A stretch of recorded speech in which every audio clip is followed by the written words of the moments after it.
हमारा प्रिय मित्रों, शुभ संदेश का नया दिन के लिए अनंत वास में ले जाने को मुझे, अनंत वास में ले जाने को मुझे, बादलों पर जल जाएगा यीशु राजा होकर आएगा। आराधना करो सजदा में करो, आराधना करो सजदा में करो, मेरे यीशु के सामने सदा,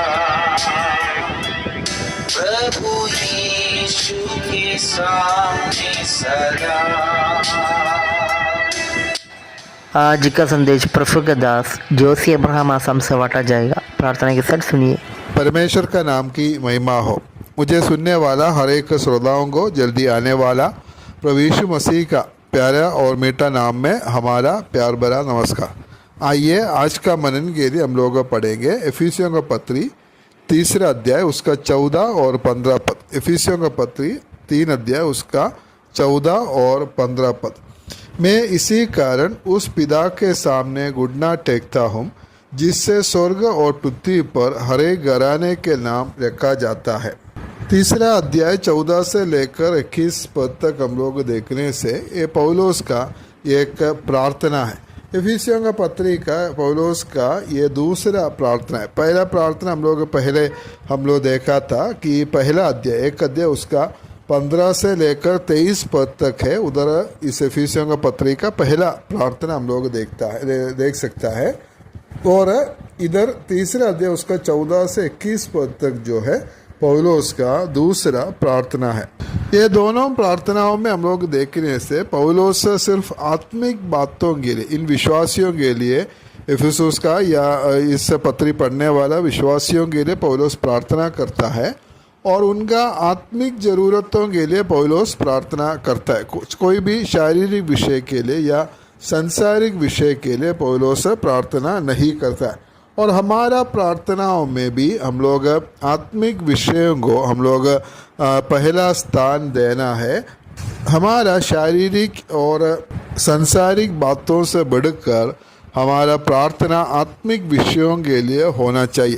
ये पौलुस का प्रार्थना में हम लोग देख सकते हैं। उसका प्रार्थना का विषय है सिर्फ जो आत्मिक बात है, कोई भी सांसारिक या शारीरिक बात उसमें नहीं है। और 1 अध्याय 15 से 23 पद तक वहाँ जो प्रार्थना है वो प्रार्थना हम लोग देखा था कि वो प्रकाशन के लिए प्रार्थना किया। मतलब ये विश्वासियों को जो आत्मिक आशीषें जो मिला है वो आत्मिक आशीष है, उनको समझने के लिए, वो जानने के लिए पौलुस उधर प्रार्थना किया है। इफिसियों का पत्री में हम लोग देख सकता है हमें जो विश्वासियों को मिला हुआ आत्मिक आशीषों के बारे में इफिसियों का पत्री में हम लोग पढ़ सकता है। स्वर्गीय स्थानों में सब प्रकार की आत्मिक आशीषें दिया है। 1 अध्याय उसका 3 पद। और ये जो आत्मिक आशीष है सबसे पहले हम लोग जानना है। और 3 अध्याय 14 से 21 पद तक जो प्रार्थना है और वो प्रार्थना है वो सक्षमता के लिए पौलुस प्रार्थना करता है। जो आत्मिक आशीष है जो विश्वासियों को हमें मिला है वो आशीष हम लोग इस्तेमाल कर एक अच्छा एक जयवंत मसीही जीवन हम लोग जीना है और उसके लिए पौलुस इधर प्रार्थना करते। इसलिए आत्मिक सक्षमता के लिए पौलुस इधर प्रार्थना करता है। और 3 का 14 में हम लोग पढ़ता है और प्रार्थना किस प्रकार पौलुस करते हैं। मैं इसी कारण उस पिता के सामने घुटने टेकता हूँ। पहले बात हम लोग देख सकते हैं, घुटना टेक कर पौलुस इधर प्रार्थना करता है। यह प्रार्थना करने का एक तरीका है, घुटना टेक कर प्रार्थना करता है। पुराना नियम और नया नियम हम लोग देखने से अलग अलग प्रकार से लोग प्रार्थना करते थे। और कोई लोग प्रार्थना करने का समय में खड़ा होते थे, खड़ा होकर प्रार्थना करते थे और बैठ के प्रार्थना करते हैं। और इधर हम लोग देख सकते हैं घुटना टेक कर प्रार्थना करता है। और नए नियम में हम लोग देखने से जब भी विश्वासी लोग प्रार्थना करता है वे लोग घुटना टेक कर प्रार्थना करता है। घुटना टेक कर प्रार्थना करना बोलकर कहीं में भी नहीं लिखा है, ऐसा कोई शिक्षा नहीं है। लेकिन हम लोग ये नमूनात का तौर पर हम लोग देख सकते हैं, जहाँ भी विश्वासी लोग प्रार्थना करने के बारे में लिखा है उधर सब विश्वासी लोग घुटना टेक कर प्रार्थना किया है। प्रभु यीशु मसीह भी घुटना टेक कर प्रार्थना किया, और बाकी जो विश्वासी लोग हैं पौलुस से बाकी जो लोग हैं सभी लोग घुटना टेक कर प्रार्थना करते हैं। घुटना टेकना मतलब जो है परमेश्वर का सामने हमारा जो आदर है और भक्ति को दर्शाता है। परमेश्वर का प्रति सच में कोई भक्ति और आदर नहीं है, लेकिन ऐसा नहीं होने से बाहर में घुटना टेक कर प्रार्थना करने से भी कोई फायदा नहीं है। और इधर 14 पद में हम लोग और पढ़ा है, मैं इसी कारण उस पिता के सामने घुटने टेकता हूँ। और इधर हम लोग देख सकते हैं पिता के सामने घुटने टेकता हूँ। परमेश्वर का उपस्थिति में परमेश्वर का आगे वो प्रार्थना करता है, क्योंकि ये प्रार्थना जो है डायरेक्ट सीधा परमेश्वर से प्रभु यीशु मसीह के द्वारा वो करता है।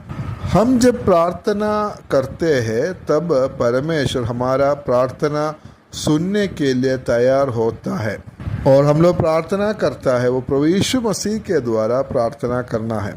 मत्ती के सुसमाचार उसको 6 अध्याय में जब प्रार्थना करने के लिए चेलों को प्रभु यीशु मसीह सिखाया, उधर 6 अध्याय उसका 9 पद में हम लोगों को पढ़ता है, तुम इस रीति से प्रार्थना किया करो, ये हमारे स्वर्गीय पिता, तू जो स्वर्ग में है तेरा नाम पवित्र माना जाए।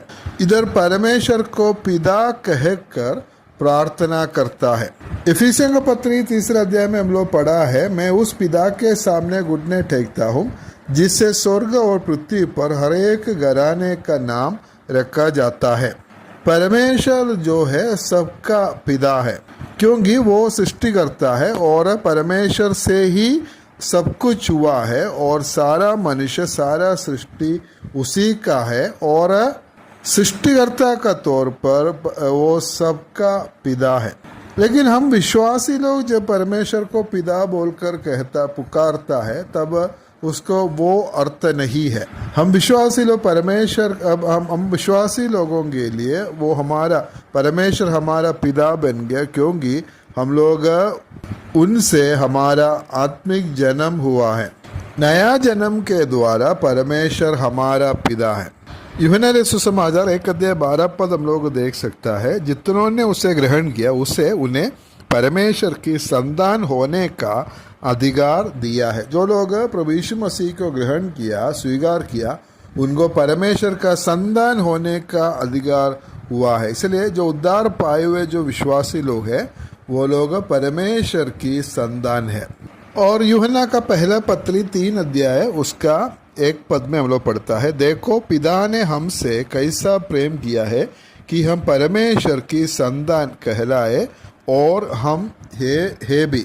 हम परमेश्वर का संतान है, और परमेश्वर का संतान कहलाने के लिए पिता परमेश्वर हमसे इतना बड़ा प्रेम किया है।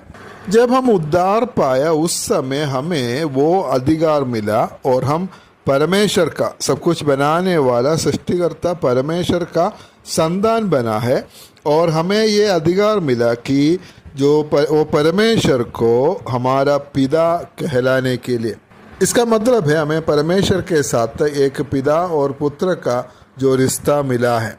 रोमियो का पत्री 8 अध्याय उसका 15 पद में हम लोग देख सकते हैं, क्योंकि तुमको दासत्व की आत्मा नहीं मिली कि फिर भयभीत हो, परंतु लेबालकपन की आत्मा मिली है, जिससे हम हे अब्बा हे पिता कहकर पुकारते हैं। हम परमेश्वर को पिता बोलकर पुकारते हैं, उससे बढ़कर हे अब्बा हे पिता बोलकर पुकारने का अधिकार हमें मिला है। और गलातियों का पत्री 4 अध्याय उसका 6 पद में भी हम लोग को वही बात हम लोग देख सकता है। गलातियों का पत्री 4 का 6 उधर हम लोग ऐसे पढ़ता है, और तुम जो पुत्र हो इसलिए परमेश्वर ने अपने पुत्र के आत्मा को जो हे अब्बा हे पिता कहकर पुकारता है हमारे हृदयों में भेजा है।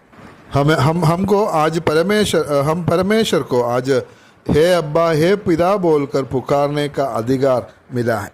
उस पिता परमेश्वर के सामने घुटना टेक कर पौलुस प्रार्थना करता है। हमारा जीवन में भी कभी भी कोई भी वक्त में परमेश्वर के सामने आने के लिए और प्रार्थना करने के लिए हमें अधिकार मिला है, क्योंकि वो हमारा पिता बन गया है।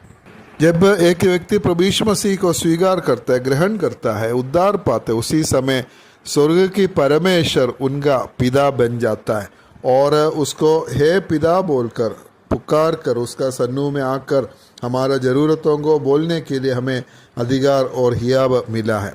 हम कितना धन्य लोग हैं। परमेश्वर हमें सहायता करे, मदद करे। परमेश्वर का नाम की महिमा हो।